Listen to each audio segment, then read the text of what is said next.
хотел бы насчет себя несколько слов. Я уже 30 лет преподаю сначала в Якутском госуниверситете, ассистентом был. С 1 декабря 2016 года уже я профессор-исследователь. И уже за 30 лет через мои руки прошло несколько тысяч студентов. 30 лет тому назад я написал письмо Горбачеву Михаилу, генеральному секретарю, членам Политбюро, членам Верховного Совета СССР о создании и восстановлении Сокрыжского национального национальных районов коренных малочисленных народов республики. Меня репрессировали и с моего милого севера отправили на ссылку в город Якутск. Я нахожусь в ссылке уже 30 лет. Ну, нет худа без добра. Ну, пока стал всемирно известным ученым, этнографом, антропологом. Пишу, у меня сейчас научный проект с Кембриджским университетом, начиная с 2013 года, 13, 14, 15 года, мы получили наш проект 60 миллионов рублей. Сейчас денег нет, поэтому нам совсем мало денег дали, всего-навсего 30 миллионов рублей. На эти деньги мы пишем научные статьи во многих зарубежных высокорейтинговых научных журналах. И я получаю за мои статьи хвалебные, хвалят, короче говоря, меня, бедного дикого тунгуса. Что статья блестящая, амбициозная и информативная. И говорят даже, обычно, чтобы публиковать, чтобы иметь публикацию зарубежных научных, надо пройти 4 рецензента, независимых. Мы их не знаем даже. Вот они говорят, это исправьте, это не надо. Или говорят, эта статья плохая, мы отказываем. Тогда главный редактор отказывает. У меня где-то 18 статей уже вышло за 4 года. И ни одного отказа не было. Тема сегодня вообще о шаманизме. Конца 20-го, начала 21 века. Тема шаманизма — это очень, это шаманизм вообще тема за 7 печатями. На самом деле шаманы не имеют права рассказывать кому угодно о всех таинствах шаманства. И поэтому все те монографии, которые написаны до конца 20-го столетия, по словам Кульбертиновой Матрёны Петровны, ей было 107 лет, она кочевала вместе с оленеводами в дебрях Южной Якутии, Енгра, оленеводском стаде. И она спросила меня, когда я первый раз был, я ученый, я хочу написать монографию по шаманизму. Она рассердилась так. Ты опять очередной ученый пришел, чтобы написать книгу о шаманах. Вы ничего не знаете о шаманах и пишете всякие книги. Сколько тиражей, миллионными вышло. И что вы говорите? Знаете, что ли, шаманизм? Вы ничего не знаете. Все эти книги — макулатура. Мне просто стыдно стало. Как так макулатура? Вроде вот научные издания. Ну, с тех пор прошло уже 95-го года, уже сколько, 24 года. И поэтому с выходом моей книги моей монографии я обеременел на десятки лет. Потому что мне надо еще, оказывается, не только чисто шаманские обряды, там, рассказы, все это надо знать. Оказывается, мне надо знать космологию, термоядерную физику, биологию, химию. В общем, все науки, все смежные науки я должен знать и осветить с точки зрения междисциплинарной науки. Только тогда моя монография заиграет всеми теми оттенками, и я бәккратык истинного чугаземет. Вот тогда моя наука, это для меня будет памятником и памятником Савею, Кульбертину и другим современным шаманам. Сегодня в Якутии 4-5 настоящих шаманов.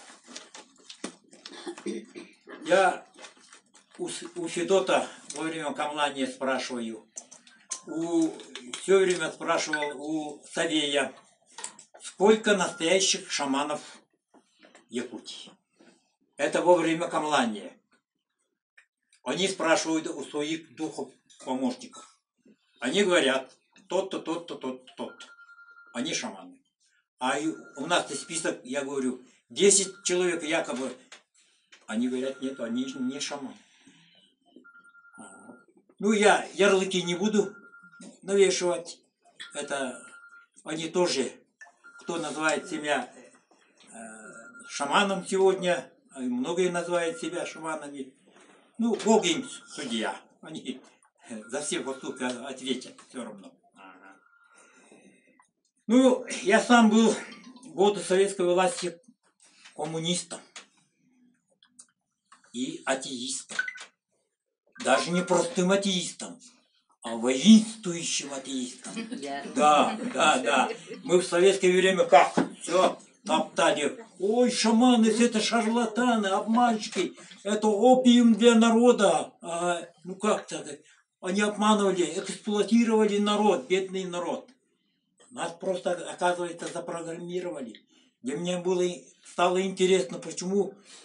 А кто такие шаманы, в конце концов, когда уже советская власть... Я понял, что советская власть скоро закончится. И начал читать. Для меня было удивительным. 10 декабря 1930 года вышло решение правительства советской власти. Шаманство и жить. Борьба с шаманством. Вот здесь полностью написано, как надо бороться с шаманством. И во все регионы, в том числе Якутии, было направлены циркулярные письма.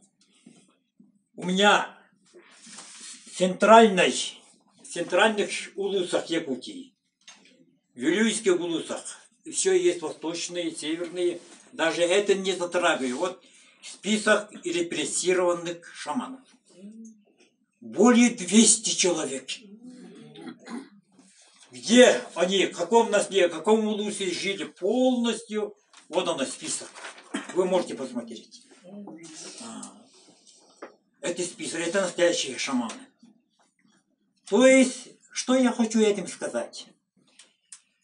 Сегодня у якутского народа, сибирских народов и коренных малочисленных народов севера мы сегодня, извините за бестактность, мы почти все безбожники.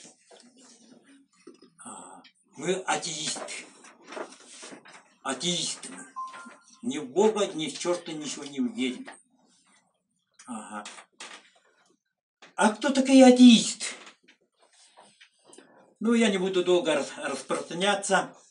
Великий английский философ, который жил на рубеже 16-17 столетий, монах, но философ, жил в Великобритании, и он в своих трудах написал следующую мысль об атеистах. Атеизм это как тонкий лед. Один человек может пройти, а целый народ провалится в бездну. Смотрите как. Вот сегодня мы все восхваляем западную культуру, западную цивилизацию. А философы всех времен и народов, даже европейские философы, предупреждаю и сегодня предупреждают. Читайте книгу великого немецкого философа Отто Шпенгелера «Закат Европы». Вот тогда вам будет понятно. Я не буду распространяться. Даже у нас масс-культура, полностью западная культура в результате глобализации проникла. Где это видно? Средь белого дня. Рядом мы в автобусе сидим, а нам объявляют: осторожно, любой может быть вором, мошенником, смотри как, обманщиком. Но это показывает уже загнивающее общество, оказывается, в духовном понимании. А в советское время, ну, хоть они и репрессировали людей, но такого не было. Что-то твой сосед мог оказаться вором, мошенником. Вот смотрите как. Так. Ну, сегодня, да, действительно, остались только 4-5 настоящих шаманов. Перечисляю. Савей, раньше был. Кульбертинова, Федот, Чашкин, Фома. Так, еще я забыл фамилию. Чирков. Чирков. Вот 5 настоящих шаманов было. Это Никон. Ну, еще в советское время Никон. Старец. Ну, Бадыл еще до где-то 40-е, 30-е, 40-е годы. Ну, во время советской власти. И почти всех репрессировали. Но хорошо, что они остались живы. И в советское время боролись не только с шаманизмом, но и с православием, христианством. Их тоже репрессировали. Отправляли в лагеря ГУЛАГ. Расстреливали. Вот смотрите, как оказывается. Но в советское время эти шаманы тайно лечили людей, тайно камлали. Вот Савей, Кульбертину, они в глухих местах, в стадах они там хорошо играли, лечили людей. А как руководитель какой-нибудь переезжал, ну, все тихо, мирно, никто ничего не играл, никто ничего не знал. Ничего не знал. И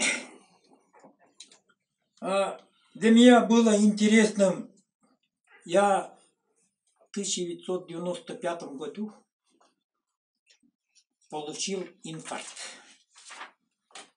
21 день я лежал в кардиологической больнице номер 2.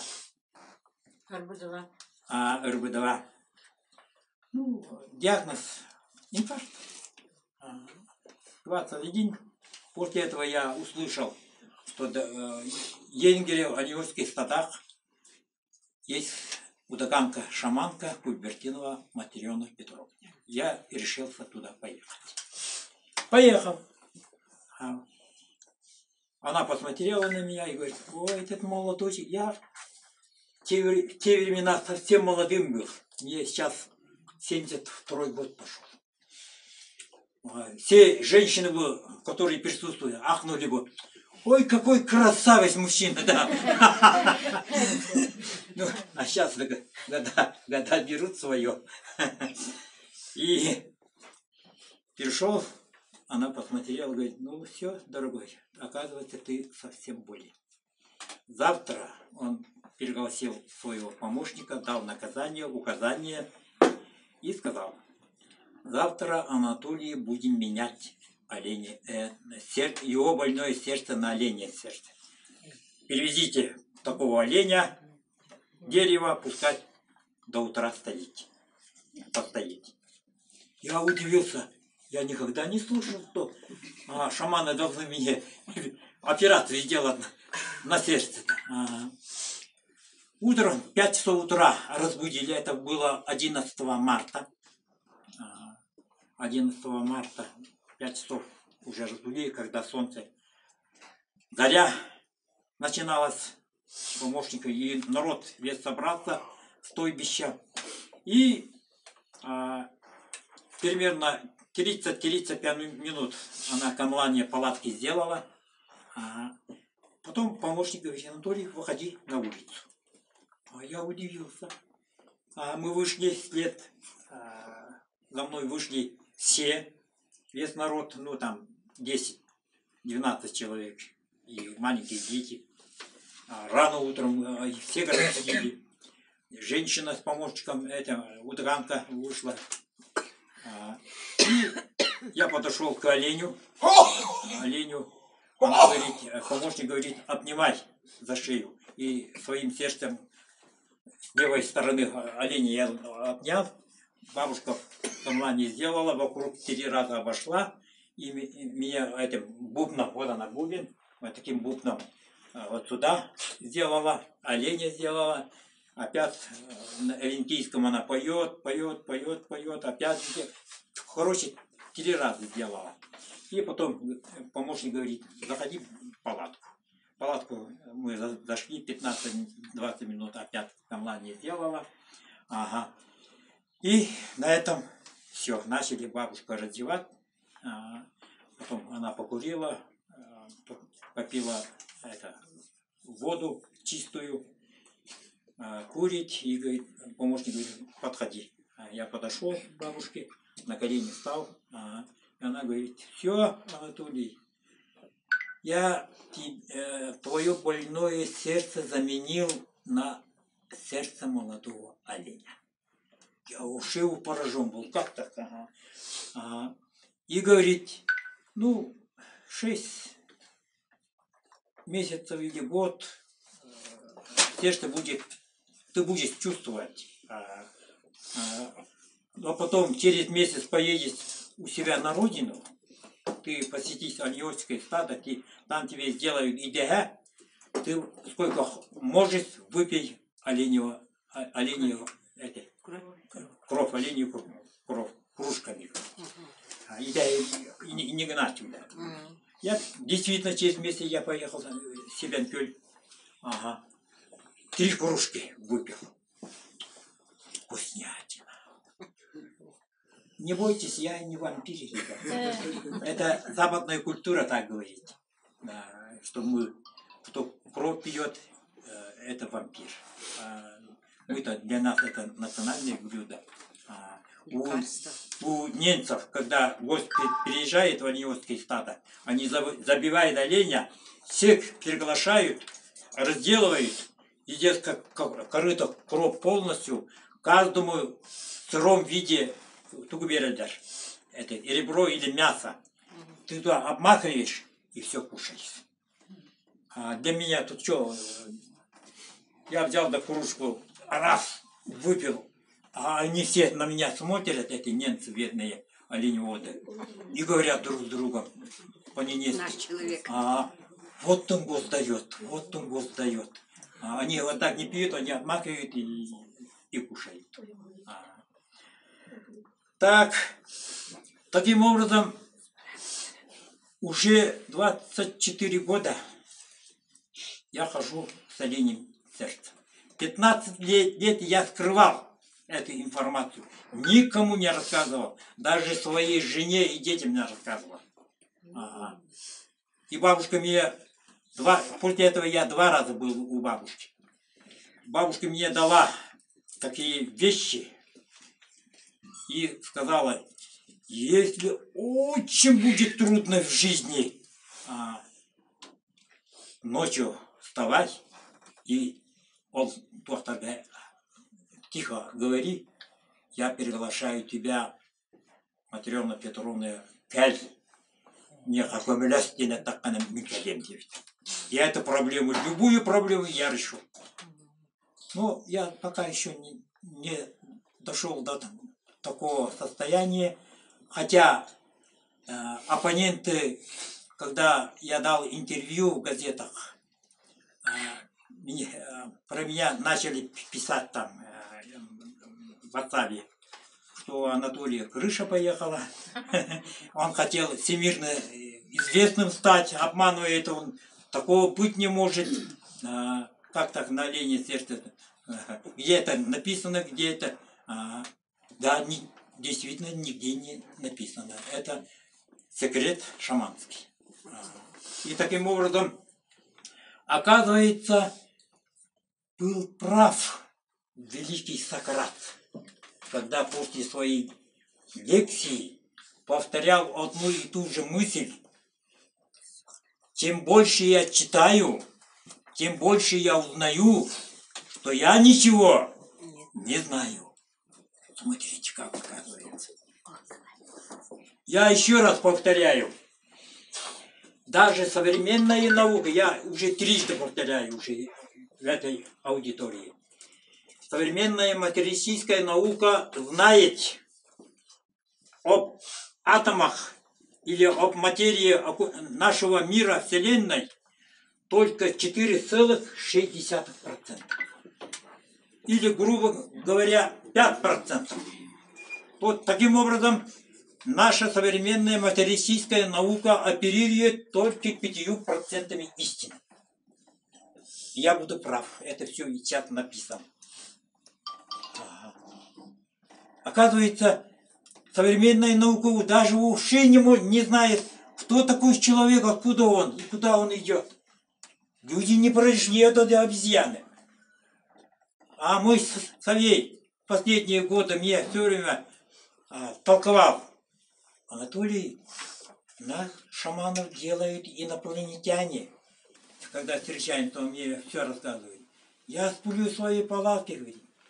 Космический корабль с инопланетяне приземляется, говорит, а переходит и говорит, меня будят. И говорят, ты что спишь, старик? Для чего мы тебе дали вот такой талант, такой дар? Людей надо лечить, езжай в город, а ты спишь. Совсем это, земные шаманы стали лентяями. И он начал рассказывать, когда обратно после камалания лечения возвращаюсь, на Луне я отдыхаю. И там тоже встречаю этих инопланетян. А я так подумал по своей наивности. Старик, наверное, выпил много. Всякую ерунду рассказывает. Оказывается, это не так, оказывается. Вот, чтобы вам было понятным, несколько слов насчет предпоследнего камлания шамана с Дионидом. Вот, вопрос мне задали, Дионид шаман или не шаман. Месяц просили родителей, и этот Леонид, еще его, переезжали, где он останавливался, месяц отказывался шаман Солей. Я говорю, не буду, я играл, я вам говорил, что девочек на земле нет, их никто не убил. Что я буду просто так второй раз, знаю об этом, играть? А потом, когда этот человек ушел, я начал спрашивать, а куда делись девочки? Он говорит, как куда? Инопланетяне увезли в другую планету. Я говорю, как так? Он говорит, у меня 27 молодых девочек и юношей помощников. Одну из самых хороших, талантливых помощниц, одну девушку я отправил туда, чтобы она договорилась с теми инопланетянами и она может их возвратить. Я вообще удивился. Дедушка, а что, они будут возвращены живыми? Они говорят, ну, конечно, живыми. А я говорю, это же мировая сенсация. Ёлка-мо, как так? Надо, дедушка, может быть, сыграем?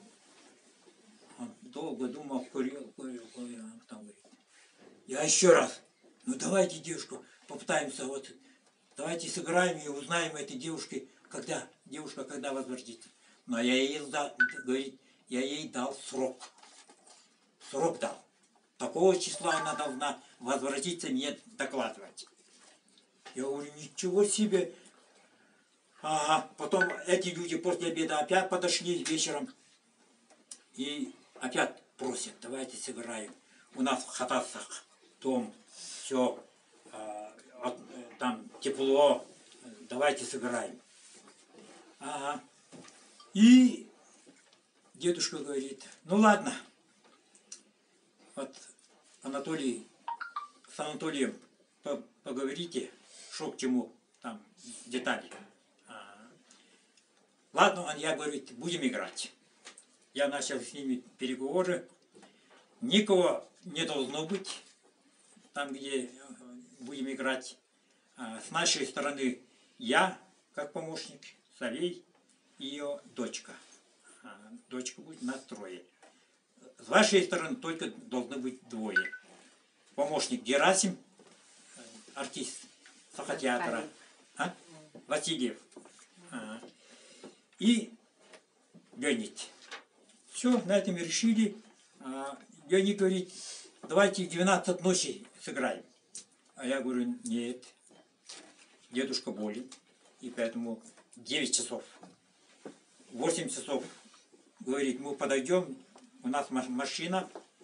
А я говорю, у нас своя машина, дедушки, мы вслед за вами поедем. Ну, мы поехали, зашли в дом, там много родственников, знакомых, наверное, полно народа.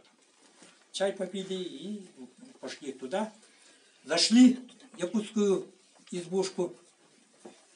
Бардак-рыва. Какая-то маленький аппарат, который дует тепло. Объем-то большой, бесполезно. А дедушка, я говорю, ну здесь холодно. Он говорит, ничего, сыграли. И дедушка говорит,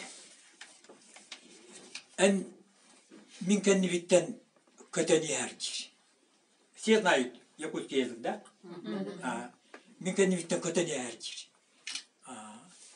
Ладно, говорит Леонид. Все переготовил, одежду одел, все там, всякой с водой, там, с огнем, все сделал. И Савей говорит, ну все, играем. 35 минут, чтобы на первый, как называется-то, на первый ступень тоже так поднимается. Через 35 минут только я его на ноги поставил, потому что 76 лет было, и ноги болели, поэтому еле вставал. Поэтому я ему, он говорит мне, все, духи нам разрешили полет. Я его поднимаю, начали играть. Вроде сзади встал Леонид, и началась игра. Час с лишним сыграл, час 10, час 15 минут я засек. И оказалось, все, закончил, и говорит, Савей, говорит мне, я заканчиваю, все. Я его опять обнял, посадил, все, костюм снял, трубку дал, папиросу дал, воду дал, одежду одел, чтобы он не замерз. И говорит Леониду, Леонид, ты где был? Я же тебе говорил, сзади надо вылетать со мной. А Леонид говорит, когда начал ты вылетать, я посмотрел направо, там избушка в Синске, яма, заброшенный дом. И там девочки землей засыпали опилками, и там они лежат мертвые. А Савелий в мою сторону обернулся и говорит: нет, Анатолий, послушай, мои духи сквозь землю смотрят. Если были бы девочки там, мне бы сообщили. Девочек нет, я 2 раза вокруг Синска облетел. И пошел по воде, река Синск. Может быть, там в воде утонули. До Верховья дошел, потом направо пошел до трассы, до дороги Вилюйск-Якутск. И по дороге налево-направо полностью посмотрел девочек. И до Якутска, из Якутска до Хатаски. Девочек нигде нет. И раньше говорил я, они у инопланетян. После этого Савелий через 2 дня улетел туда. И ночью 12:30, ночь 31 октября на 1 ноября ночью встал, 12:30, дочку разбудил и говорит: доча, налей-ка последний раз в рюмку водки. А она так обрадовалась, с этого момента уже, наверное, отец не будет пить водку. Обрадовалась, быстро водочку, рюмочку, стопочку выпил и говорит: что-то моя девочка опаздывает. Она должна была в 12 ночи прилететь и сообщить мне. И говорит, что-то опаздывает. Я еще подожду, а ты, дочь, иди спи. А в 1:30 ночи дочь стоит почему-то в комнате, светло. Огонь горит, и вроде бы ничего такого, кем-то хамнавадит. А так, кстати, ходил до этого. Зашел, а Савелий уже мертв. И до этого меня рассказывал, что он в Енгере, когда отец и мать этих девочек, они там были, он там собирал на горе, на вершине горы, и эту девочку отправил. Но девочка, помощница, не возвратилась. И до этого я позвонил Федоту Вилюйск. И говорит: тюлях улуңах тахтар, күлігауақ жаннар, атом планетаға ол кыргыттары илпиттер. Независимо от Савелия. А женщина отругалась.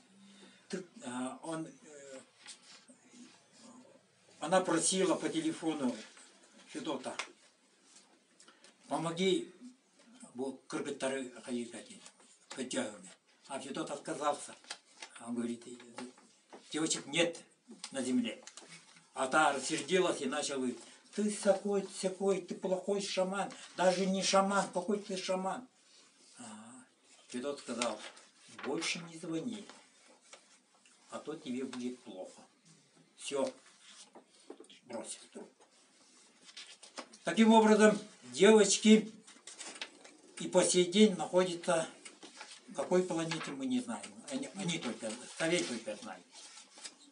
И я начал читать, меня вызвали на допрос в Следственный комитет республики. Позвонили, оказывается, все телефоны прослушиваются. Меня позвонили и сказали: ты знаешь, оказывается, где девочки. Ну, я как есть рассказал, все, они запротоколируют и говорят: то, что ты рассказал, как к делу пришьем-то. Я говорю: ну как есть, так и перешивайте. Отпустите, я прямо сказал, отпустите деда. Он ни в чем не виноват, он не убивал. Вообще на земле их никто не убивал.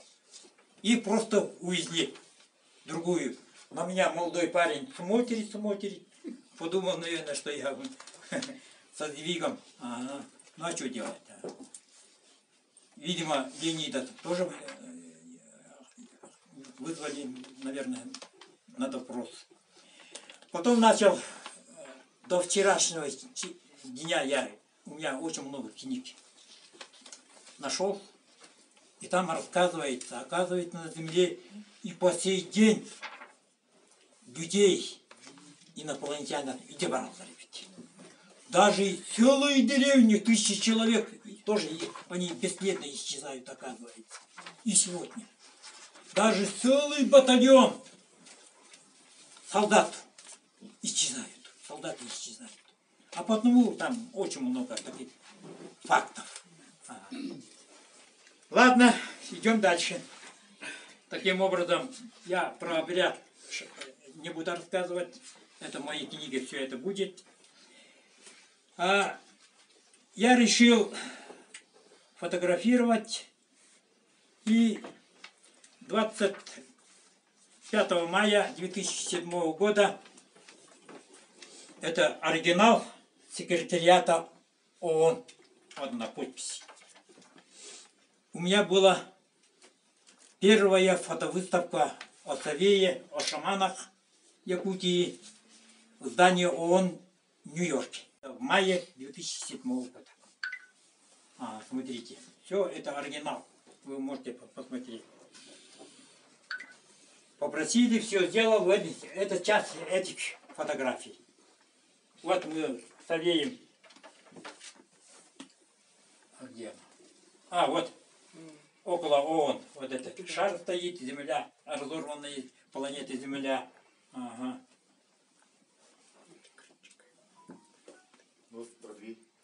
Вот он, дедушка Савей. Я в Бродвее написано.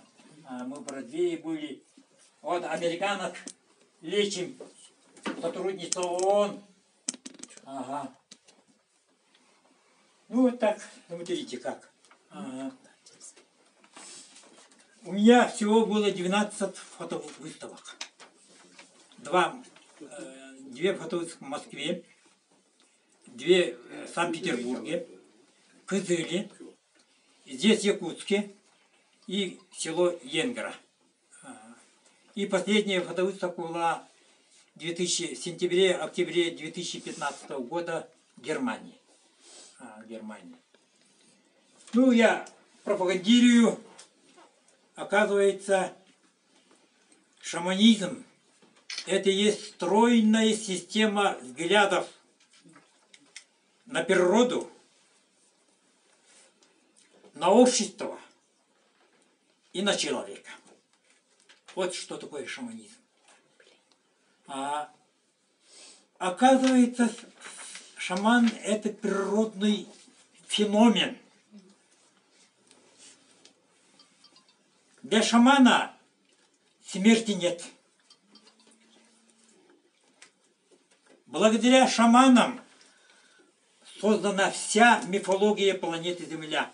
Сегодня в мире 6000 народов. У всех своя мифология. Кто спускается в реальности в нижний мир? Только шаман. Кто делает полеты в космос? Только шаман. Даже шаман может. 100 лет тому назад человек умер. 200 лет тому назад умер. 50 лет. 10 лет. Он спускается, находит. И даже они своим родственникам, потомкам информацию могут передать. Смотрите. Для них смерти нет. И не случайно в этих книгах пишут: тибетская книга мертвых, египетская книга мертвых. Инструкция. Инструкция, как после смерти поступить. Ваша душа должна. Душа любого человека бессмертна. Жизнь в том мире продолжается. Об этом говорят шаманы. Даже простые люди, творческие люди, ученые, писатели, поэты, певцы, даже простой человек во сне может посетить и встретиться со своими родственниками. Сон – это когда у человека это называется измененное сознание мозга. В этом случае, когда человек медитирует, он может попасть даже в тот мир. Смотрите, как оказывается. Ну, для того, чтобы вам было понятным, для чего мы живем, для чего мы умираем, я делаю просто обобщение, 7-8 предложений, чтобы вам было понятно. И думайте, почему я так говорю. Смотрите. Поиск мудрости – самое важное в жизни человека. Земная жизнь – это путь к истине. Это дорога, ведущая к вечности. Это место встречи с самим собой, собственным «я». Только на земле 3 составных души – Боркут и Некут, мать-душа – соединяются, и, пожалуйста, появляется человек, рождается человек. Жизнь и смерть, как пишут в этих книгах, жизнь и смерть – это 2 стороны единой жизни. Со смертью жизнь не кончается. Смерть – это только начало. Еще парадоксальная мысль. Место захоронения человека, или, попросту говоря, могила человека – это самое совершенное место на земле. И с момента рождения человек всю жизнь обязан и должен готовиться к смерти. Смотрите-ка.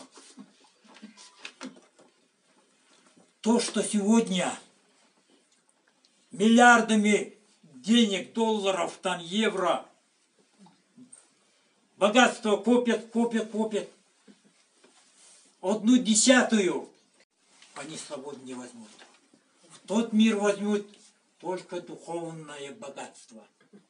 Это обычаи и традиции. Мы должны жить по обычным традициям своего народа. 7 или 10 смертных грехов не совершать. Вот мы должны к этому стремиться. А сегодня, пожалуйста, осторожно, меня тоже оскорбляют это. Твой сосед может быть вором и мошенником. Смотри, как оказывается. Ага. Какой след вы хотите оставить на земле? Глубокий, добрый, светлый след? Или вы хотите оставить злой, незаметный, плохой след? То ветер времени заметет песком времени, как будто никого и ничего не было на этой бренной земле. На земле душу человека, каждого человека, высшие силы, как угодно,